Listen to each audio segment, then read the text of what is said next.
Have you ever wondered why some players get scholarships who are less talented than others who don't get scholarships? Well, outside of the obvious 0.1% of players, the key difference lies not just in talent, but having a system that guides them straight towards a full ride scholarship. And in this video, I'm gonna share with you exactly what that system is and how you can follow it, whether you're a student athlete or you're a parent. And if you don't know who I am, my name is Richie Contartesi, founder of Next Play, and we help underdog athletes earn college football scholarships. And I make these videos because I understand the struggle firsthand. At 5'7", 150 pounds, went on to earn a full Division I football scholarship in the SEC. And now I want to share my journey, the mistakes I made, the lessons I've learned along the way so you don't make the same mistakes and can live your dream as well. Also, I have a very special gift for you if you stay till the end. Now, the first step is to just get started. Most athletes procrastinate, they wait till their junior year, they wait till their senior year, or they don't get started really at all, and then they lose the opportunity. Remember, this is a once in a lifetime opportunity. You can't go back into high school and get a scholarship later on down the road. You get one shot at this, and so what you do right now from 8th grade all the way to your senior year really matters. So the most important thing is that you make a decision today that you're gonna get started on the recruiting process. Now, it starts with you. What are your values? What's important to you? Is it more important for you to run out of the tunnel in front of 100,000 screaming fans? Or is it more important to you to get a certain type of education? Or is it more important to you to be close to home? What are your values? What's important to you? So then you can create a vision of what college football success looks like to you. This is gonna be what keeps you in the game, especially as things get really challenging through the process. For example, when I was in 5th grade, I actually printed out the requirements to play Division I college football at the University of Miami, which was my dream school. Now, I didn't go to the University of Miami, I went to Ole Miss, which to me today is a much better school, but I didn't make the goal going to University of Miami. It was a vision, the vision I had of playing Division I, of running out of the tunnel, and that's really what mattered to me. But that's not necessarily what's gonna matter to you. But I had a vision. A lot of athletes are just like, I wanna play college football, and there's no real vision of where they're gonna be, what's important to them, why it's important to them, so that then they can create a strategy and follow a proven system. The next step is to make a commitment. Make a commitment to yourself that you're gonna do the work regardless of rejection, negativity, failure that's gonna come along the way, whether it's in football, it's in school, it's in the weight room, it's in the recruiting process, it's when you're marketing yourself, it's when you're doing outreach. You're gonna go through a lot of ups and downs and a lot of challenges, and you've gotta make a commitment that you sign to yourself that you're gonna do the work regardless of what comes your way, and put it on your mirror, put it on your wall, and look at it every single day. The next step is to get educated.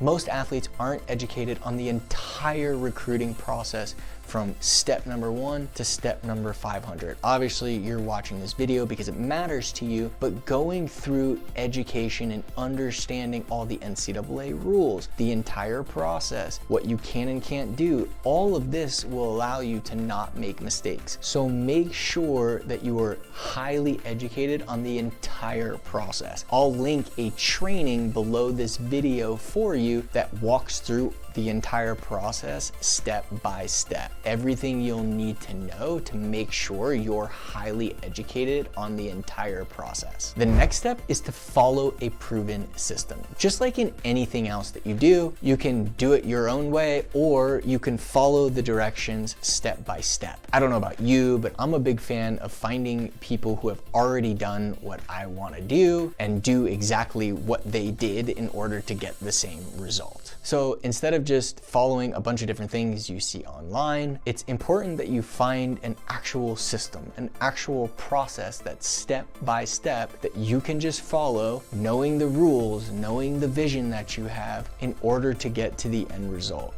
The other option is to make it up along the way, and you can end up doing it the hardest way possible, which is the way I did it, which is why I'm making these videos, so you don't have to do it the hardest way possible. The next step is to create a profile and a highlight tape. This is gonna outline who you are, so you could see all of the different things that you're gonna want to keep track of and time yourself on. I'll go ahead and put a profile on the screen right now so you can get an idea of what one looks like, from your times on the field, to your weights in the weight room, to your academics, to your production on the field. All of this is really important to creating a player profile of who you are. You're also going to want to create a tape of your film. Now, if you're a freshman or you're on JV, still create a tape of your freshman and your JV. As I'll mention when we get to the outreach section, coaches want to see progress over time. You don't need to just wait until you have varsity film. This is a big mistake that a lot of athletes make. So you want to start creating highlight tapes as early as your freshman year, then on JV, then on varsity. Let's show your progress over time. Now, I did promise you I was gonna have a free gift for you for watching this video, and so I'd like to offer you a free copy of my book, In Spite of the Odds, where I share exactly how I went on to earn a college football scholarship in the SEC at Ole Miss at just 5'7" and 150 pounds. Now, I spent 2 years writing this book and put my heart and soul into it, and I'm willing to give you a free copy for your commitment. All that I ask is that you just cover shipping. I'll put a link below. Now, the next step is marketing, and this is all about building a personal brand. If you're not in the top 0.1% of athletes, you're going to have to build a personal brand. The good news is that moving forward in this world, having a personal brand is going to be a must, especially from getting a job or starting your own business. Whatever you end up doing after football, having and building a personal brand now is going to set you up for success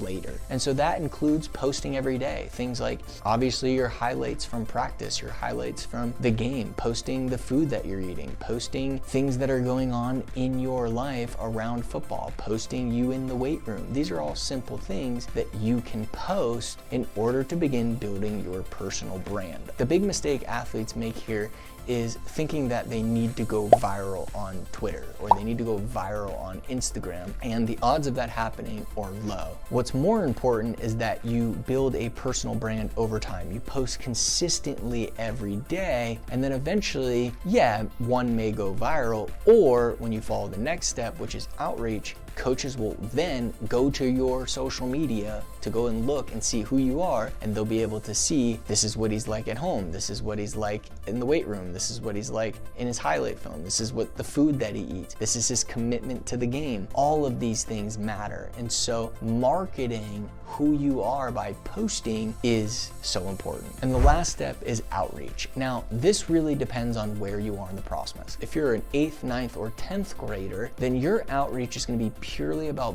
building relationships with coaches. As I mentioned earlier in this video, coaches want to see progress over time. What do you think is going to be more beneficial for you? Building a relationship with a coach your freshman, your sophomore, your junior, and your senior year, or waiting till your junior or your senior year, blasting these coaches and then really asking for a visit and asking for a scholarship, yet you really haven't built a relationship with them. However, this is what most athletes do. Now, if you're a junior or senior, you've got to do it because it's what you got to do. But if you're young, if you're in 8th and 9th and 10th grade, then you should begin building relationships with coaches. You might not have varsity film, and that's fine, but this is still an opportunity to do outreach, let coaches know who you are, and begin building relationships. And you do that by asking their permission. Can I send you film when I have it? Would it be okay if I shared with you updates along my journey? These are all simple things you can do with college coaches to build relationships so that when it does come to your junior or your senior year, you already have a relationship and it's gonna be way easier for you to get offers. Now, if you are a junior or senior, then outreach is going to be the game. And now we teach to do this 5 different ways, and that's making a phone call, leaving a voicemail, sending an email, sending a DM on X, and sending a DM on LinkedIn to all of the different schools and coaches that you are serious about. Now, I'm not gonna go through the entire outreach process in this video because it's a lot, but I will link a video up here that goes through the entire process. And the last step that I'm gonna gonna mention here is parent support and guidance. Look, I'm not an expert. I do have 2 little kids, but I haven't been through the entire process. I leave my dad up to this, but in our parent group, my dad shares with me a lot of the things he teaches them that really made an effect in my life. Like, there was a period in time that I wanted to quit playing baseball because I really wasn't a good player, and my dad wouldn't let me quit until the end of the year. He basically said, you made a commitment to this team, you must finish the season, and then at the end of the season you can quit. A lot of parents would have let their kid quit, and I truly believe that that one decision that my dad made a huge impact on my life. Another thing that he did that was really helpful for me is he constantly told me there's nothing that I can't do. Now, that might sound cliche, but I do know a lot of parents that tell their kids otherwise. And so I will just share with you that that really worked for me. The other thing that my parents did that really helped me a lot is they rewarded effort versus the result. No matter what the result was, my parents always said, great job with doing the work, great job with doing your homework, great job. Like, it was always about the effort versus the result. And so a lot of parents will congratulate their kid on getting a good grade or congratulate their kid on winning the championship. Instead, congratulate your kid on doing their homework every night. Congratulate your kid on doing the work necessary to get the result. And I have to say that made a huge impact in my life. Now, I can't say that's gonna impact every kid the same, but that's what really worked for my parents and what really worked for me. So there are so many different steps to earning a college football scholarship, and I wanted to simplify it as much as possible. If someone walked up to me and said, what do I need to do to start? These are all of the steps, and I did link a training below that walks into much more detail that you can register for and watch. If you enjoyed this video, got value from it, and want to see videos just like it, make sure to subscribe and hit the bell notification. And if you want to watch a video on how to do marketing and outreach much more effective, then you're going to want to watch this video right here.